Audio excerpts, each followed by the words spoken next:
Hey guys, Cameron with CBM Reviews here, and I'm here to give you my last bit of Doom Patrol reviews for you. This is episodes 14 and 15 with the kind of a series recap, which 14 was Penultimate Patrol and the latest episode was Ezekiel Patrol. I'm going to give you my idea without giving away too many spoilers of each episode and then round it up with a season review, so strap in.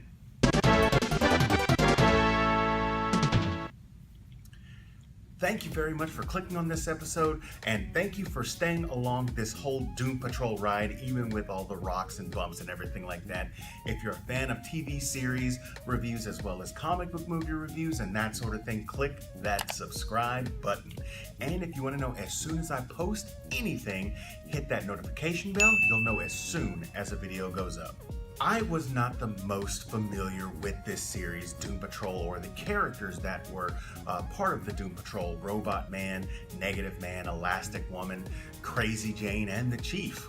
I was familiar with Cyborg, however, and even though I wasn't exactly on board with his inclusion in the entire series, it got better and it started working out in the long run. Even though I'm slightly getting ahead of myself, I just wanted to give kind of a preliminary review before I get into Penultimate Patrol. In that episode, Flex takes the team back to Danny the Street and they decide they're going to go and take the fight to Mr. Nobody. And Flex flexes his muscles to bend reality to his will, but he flexes the wrong muscle. And instead of coming to meet Mr. Nobody, they are coming for another reason. And I did not expect the climax of the episode to come so early. Enough with the sex jokes. This episode was great. They take the fight to Mr. Nobody. Rita outsmarts, and the gang is back together to try and save the Chief when the bombshell is dropped that the Chief was behind everything. Not necessarily the whole Mr. Nobody revenge plans everything, but the reason why they all are completely messed up has to do with Niles, specifically with his time with the Bureau of Normalcy and another little secret that we are let in on in the very next episode, which was Ezekiel Patrol. In this episode, the gang decides, you know what? The Chief made his bed, he's gonna lie in it, and they all kind of go and lead their own lives, as messed up as they are. And because of all this, it seems like Mr. Nobody has won, and it felt kind of good seeing the Chief get his comeuppance. But then it turns again.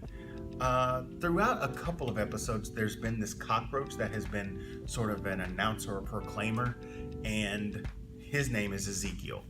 And then we are introduced again to Admiral Whiskers, the rat that was in Robot Man and Therapy Patrol. They decide to have an allegiance and destroy the world, or something similar to that. This is where the episode somewhat lost me, because they decide they're going to destroy the world, except Mr. Nobody is not on board and his powers are gone, and it kind of builds up to something that, in my opinion, fell flat. I did not like how the episode ended, which means I wasn't exactly keen on how the season ended.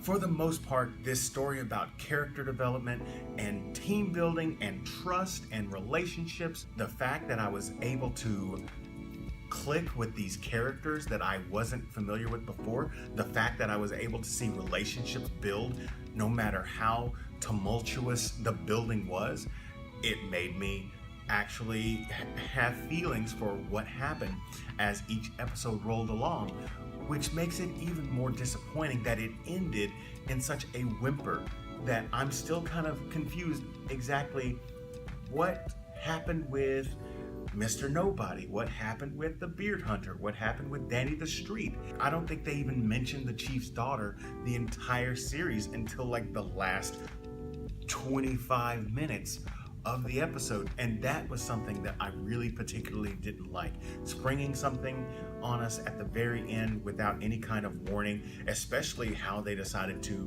defeat Ezekiel, the giant cockroach, without warning. For the first, few episodes, even though I wasn't a fan of some of them, to build to this disappointing final episode in the season let me down a bit. However, it was still better than the season ending Titans episode. So it still has one leg up on the Titans, especially since with Doom Patrol they actually did proper character development. This is normally where I give a grade if it's a movie, but I don't do that with TV series. I just give a recommendation. And do I recommend you watching this? Yes. This is not my favorite TV production this year so far. As of right now, that still goes to the Umbrella Academy. But like I said, this is 15 episodes of a great character development, and even though the action isn't always there, it's not always up to par, and it definitely is not safe for work in some points, I do believe that there is something quite special here, even if it doesn't end exactly the way that I particularly wanted it to go. But that's just my opinion. I want to know what you guys thought about Season 1 of Doom Patrol on the DC Universe app. Let me know in the comment section down below. If you enjoyed this video, hit that like button, and if you're new here, subscribe to the channel. Share this with your friends. Oh, and by the way, I've got an Instagram, so if you want to see a few behind the scenes or get a look at some of my family, that sort of thing, go ahead and join there. It's CBM_reviews, and I hope to see some of you guys follow me there. And as always, this is Cameron with CBM Reviews. We'll see you next time.